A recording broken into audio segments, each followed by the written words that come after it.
وسؤال تأويني ذلك يا إسكالي وسؤال تأويني ذلك يا إسكالي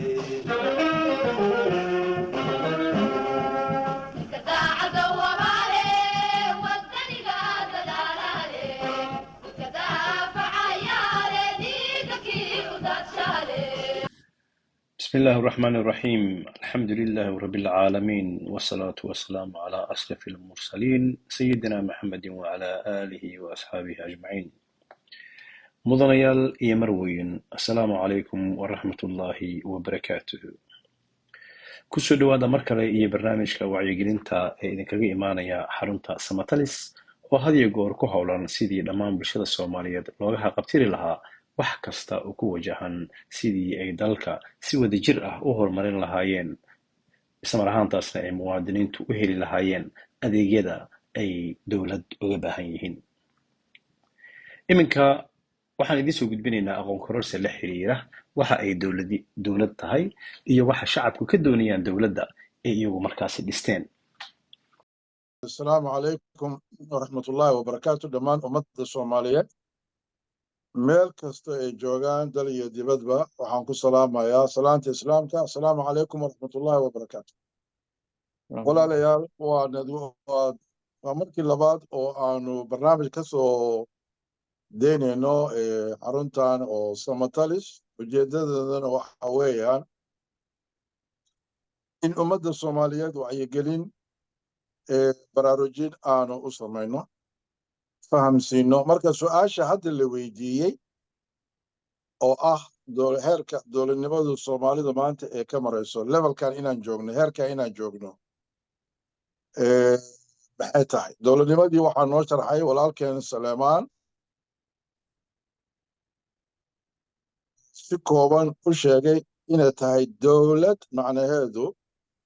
baraarinta ummadda ay xukuminayso guud ahaan haddaan soo koobino xanaanaynta horumarinta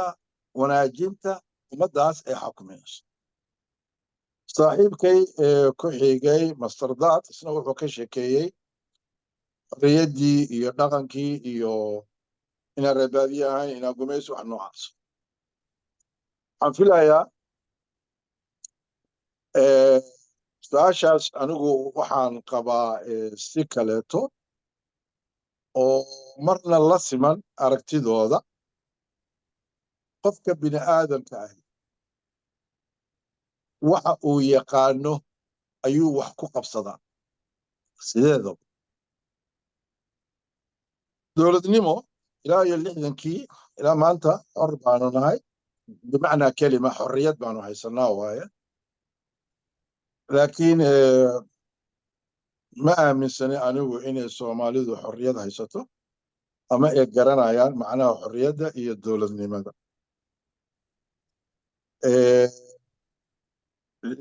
markii xorriyadda la qaatay ilaa iyo dowladdii kacaanka 7 sano ugu horreysay intii dagaalka Itoobiya Soomaaliya ka horreysay waxaa la dareemi karay walow ayan dhammaystirayn in qofka Soomaaliga ah uu dareensan yahay in dowladnimo ay jirto oo qofka Soomaaliga ah meeshuu raba ha ku noolaado wuxuu haystay service ma aha service wada buuxda wuxuu haystay mainly hadduu jirado meeluu caafimaad ka helo free ah iyo dhanka oo waxbarashada labada service waddanka way soo martay ilaa iyo burburkii anigu marka waxaan ka mid ahay dadkii nasiibka u yeeshay dowlad Soomaaliyeed oo jirta in marka aan jirado aan Digfeer tago Martini tago laboratory-gii oo ku dhawaa bar sporti oo dariiqaas oo jubba aadayay marka u baahdo analysis free leeyahay maartay laboratory-gaas leeyahay samayn jiray waxa wax ku soo bartay waxbarasho free ah markii aan jaamacadda dhiganayna waxa la siin jiray lacag marka dowladnimo waa soo dareemay walow ayan dhammaystirnayn servicekaas oo cadaadis jiray oo dulmi jiray oo wax noocaas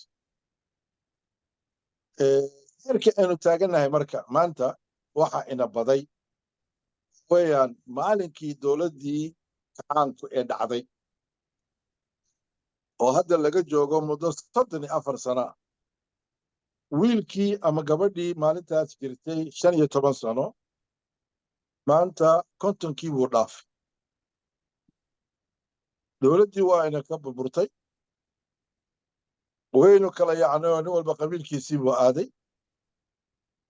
waxbaa la sameeyey oo dowlad federaala ayaa la sameeyey si kastaba ha lagu sameeye maamul goboleedyana waa la sameeyey musiibadu marka waxa weeyaan dadkii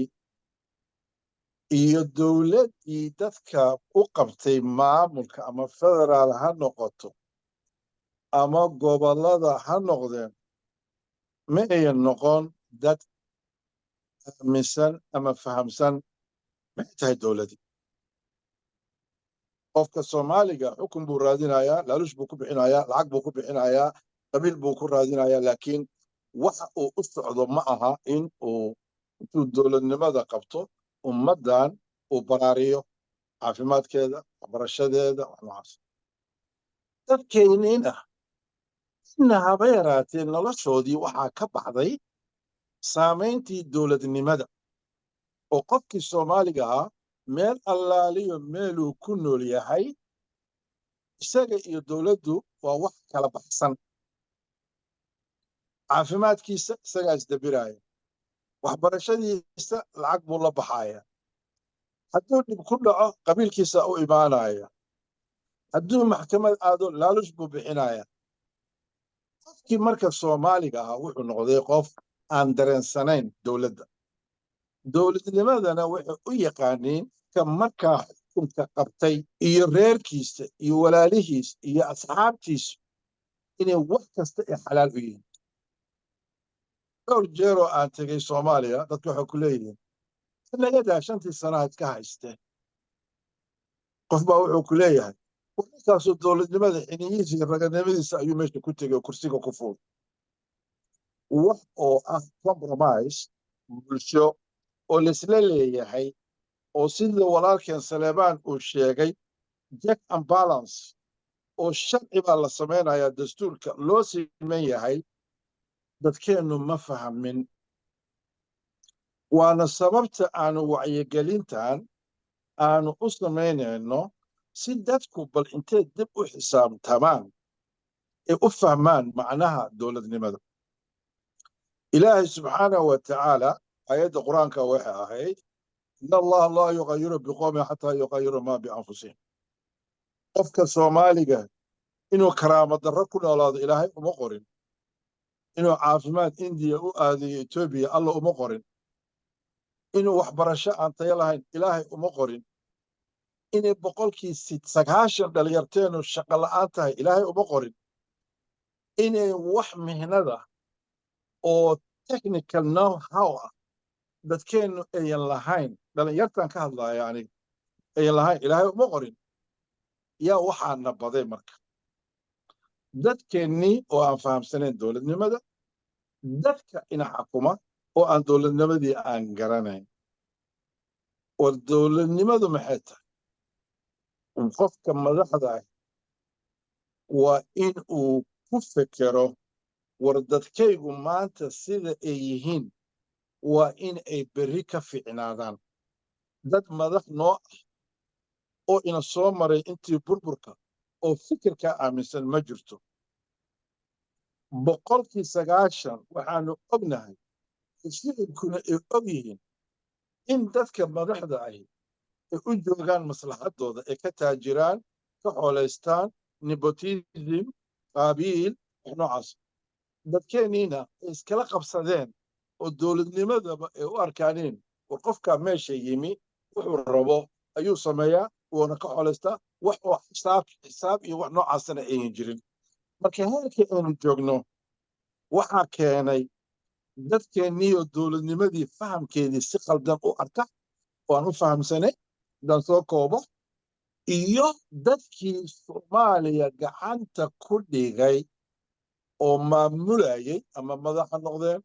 ama wasiirra ha noqdeen oo aan u jeedin war in bulshadatan loo adeego oo qofku shaqaale u yahay oo sharciga loo simaya marka meeshaan naallo waxayna keentay ayaan darradaas inuu ku habsatay marka waxaan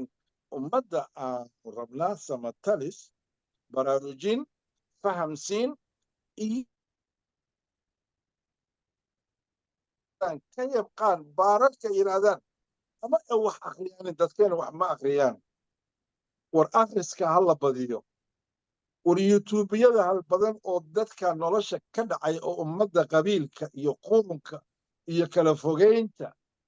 ku wada ha layska daayo waa u jirnaa youtubers fara badan oo markii waddankii imaada loo soo bambaxayo laakiin ummaddii wax input positive ah aan samaynayn marka in aanu taas counter balance ku samayno ummadda khayr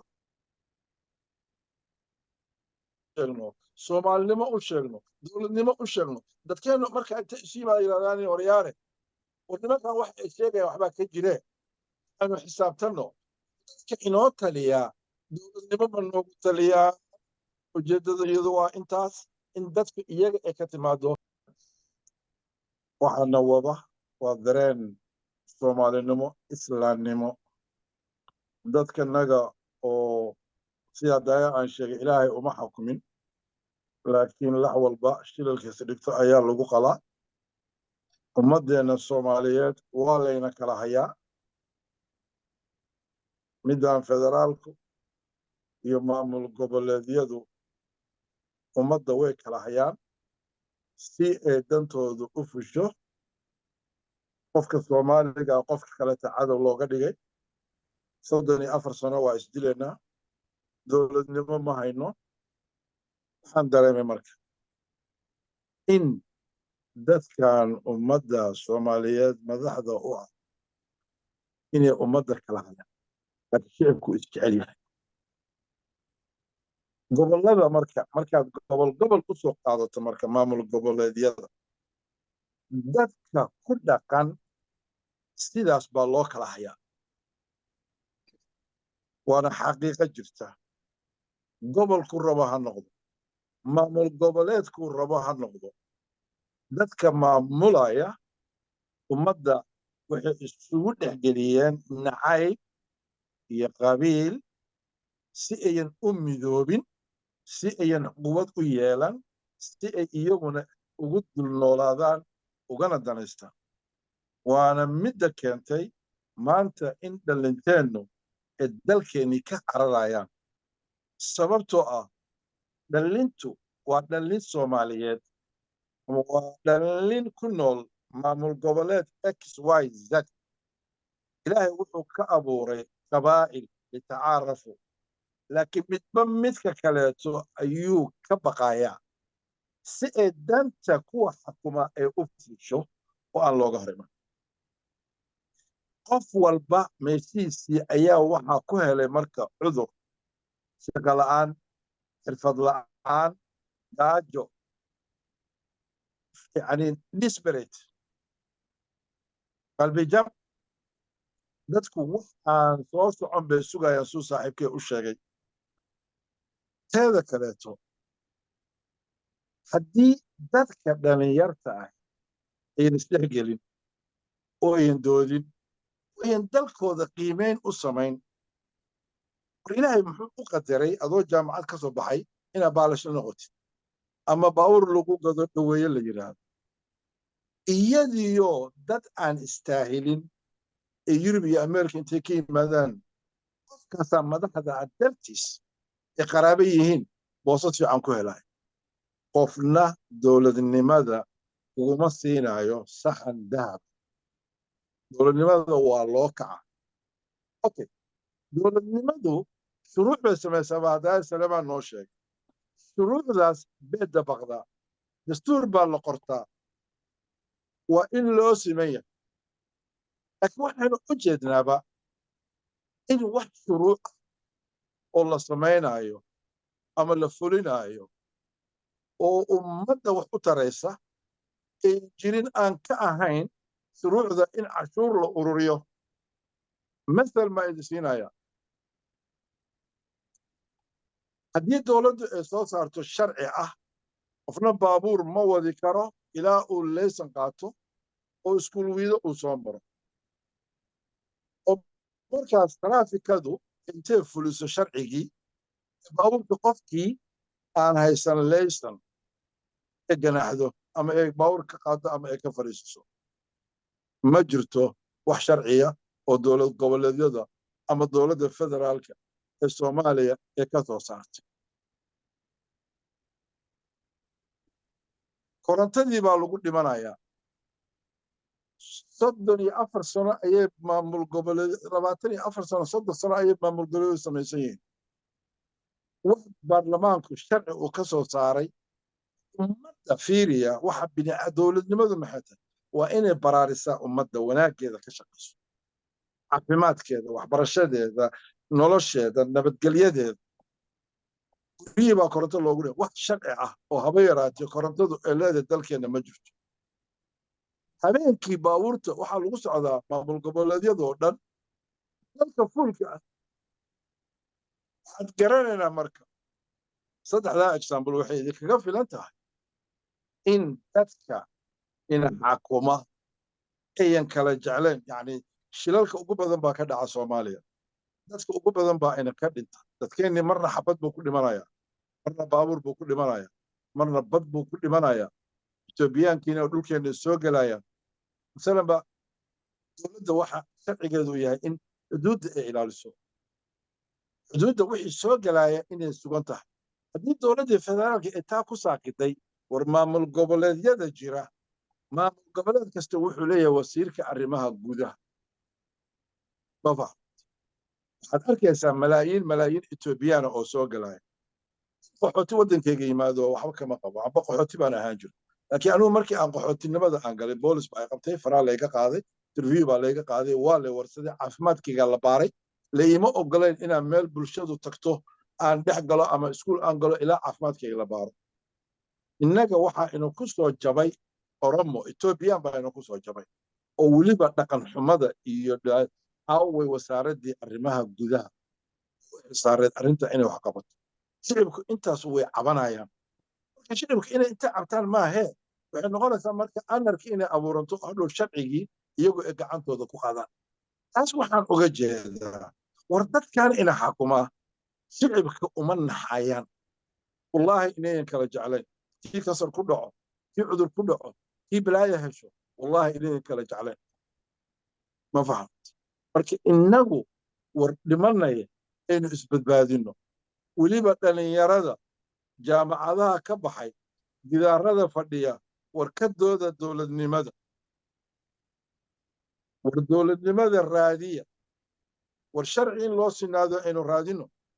war dulligan Soomaaliga ku dhacay Soomaaliga waa laga yaqsadaa adduunka meeluu joogo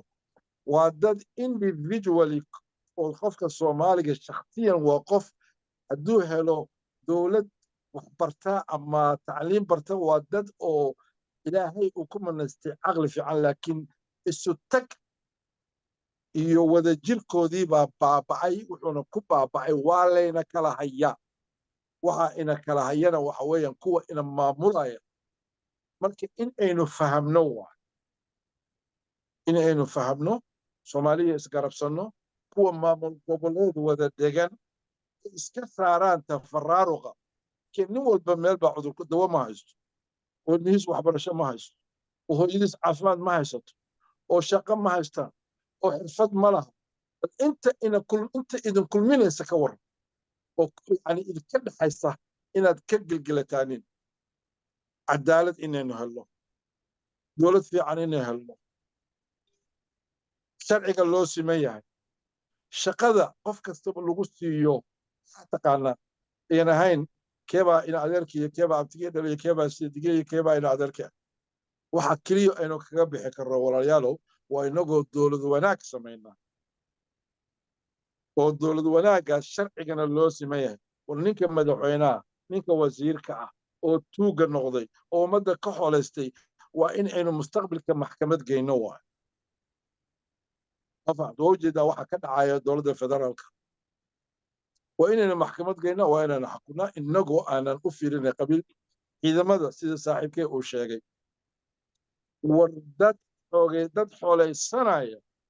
oo dadkaagii baabi'inaya inaad idinkuna xabad la sii dhacdaan ma aha war hooyada caafimaad ma laha war ilmahaagu tacliin iyo mustaqbil ma laha imise jiil baa ina ka dhumay isaga galaasyada carruurta lagu baro 70 arday baa qolkii ku jira